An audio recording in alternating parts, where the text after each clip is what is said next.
Hello. Today is July 23rd, 2025. And as a continuation on the previous videos, which I produced on Monday and Tuesday, where I talked about this aggressor who attacked me, I dug a little further into what I know about aggression. So remember, I typically talk about my big five, which I, as a psychological scientist and coach, think that anyone can apply to uh, increase physical and mental health. It's kind of basic. So you just make sure to eat 30 micronutrients, tryptophan, choline, and animal saturated fat, omega-3s. You eat together with other people. You spend time in nature and get sunshine, especially in the morning. You elevate the corners of your mouth and you dance. It's very simple. But in this case, this guy, it was like, he was like a volcanic eruption. I have observed his kind of erratic behavior for a very long time. And you always suspect something, but you don't know what's going to happen. Now, the family owns a candy factory. They make a lot of money from that. But here's the catch. His father died of brain cancer. I think it was brain cancer. Well, this man was a teenager, I think. So this is 23, 24 years ago. And why do I know this? Because they talk about it. Not once. So, of course, this is a horrible situation for a young boy, and it induces complex trauma, I would say, and it's very hard to recover from. But on top of that, he is convinced that meat, but not sugar, is the bad thing. So what happens when you deprive your body from animal source food? Well, I previously, and it's also linked in the references I have provided on my science blog, that when you abstain from animal source food, you are more likely to, this is very typical actually, to report a high degree of neuroticism, anxiety, and depression.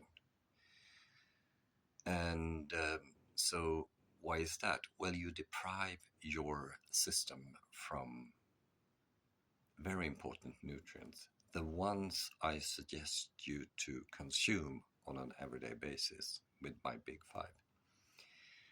But more than that, your testosterone levels go down and your cortisol levels are easily triggered. This is a dangerous situation, and I think this is what happened during the coffee meeting, because many people believe that testosterone is a marker for aggression, but it is a marker for social, what do you call it? Understanding your place in the social hierarchy. And if you have too low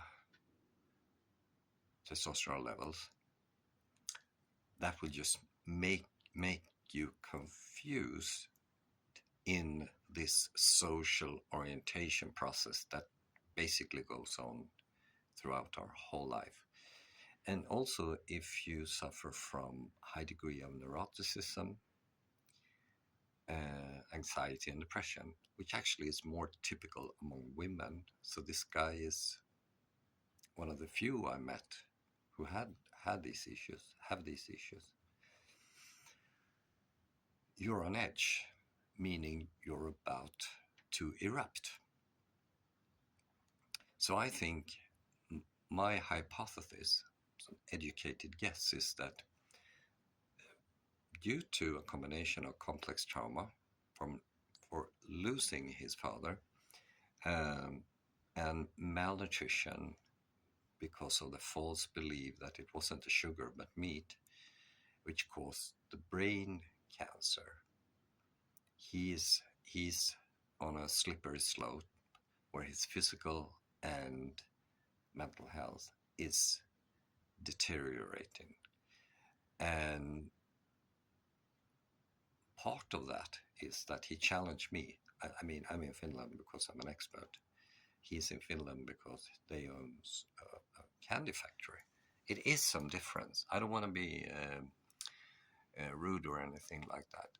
But I also checked which kind of cancer is typically sensitive to sugar. Because I have a case, a friend of mine, he was consuming sugar like there was no tomorrow. He put 3 cubes in each cup of coffee, then he had a refill, and he repeated that behavior several times a day, consuming like 6,500 sugar cubes a year. So, because of me, he stopped doing that, and for 2 years, he reduced his sugar consumption by a staggering 12 to 13,000 sugar cubes. And I checked this with ChatGTP. It's the equivalent of 240 kilograms. Tragically, he contracted prostate cancer. And I suspected that he's still alive because of the sugar consumption. But here's the catch. Prostate cancer seemed to be hormone driven. Okay, so reducing sugar is complementary, but it's not. Um, it's not like the main effect or anything. But here's the catch: brain cancer is sugar driven. It has a name. It's a very strange technical name. Let's see. Um, it's called um, highly glycolytic. So basically, if you're in a sugar factory and you go and taste every day, I mean, how can you not? And you're sensitive for sugar, I mean, that increases the probability for the stuff that the father contracted. So why do I talk about this? I'm going to meet this guy every Sunday over and over again, and because of his mental health issues, he will not give up. But I don't care about that. But the message here is that this is a warning for everyone, because health issues are soaring globally. More people than ever have physical and mental health issues. And this is very paradoxical because we're living in the best of times. We have the best opportunities to eat the best food and stuff like that, to be nice to each other. But that for some reason doesn't happen. We eat more sugar and ultra processed food and seed oils and stuff like that than ever. So, but when you see these tragic cases where a man died from terminal brain cancer and his son are suffering from losing him, you can see a chain of event that is likely dependent on what you put in here when you eat, which I think it's a great argument for my big fives. Let's talk about this. I'm positive. I'm going to start a bit later if I do this tonight because there's a social event going on. But the next time we meet, let's talk about this.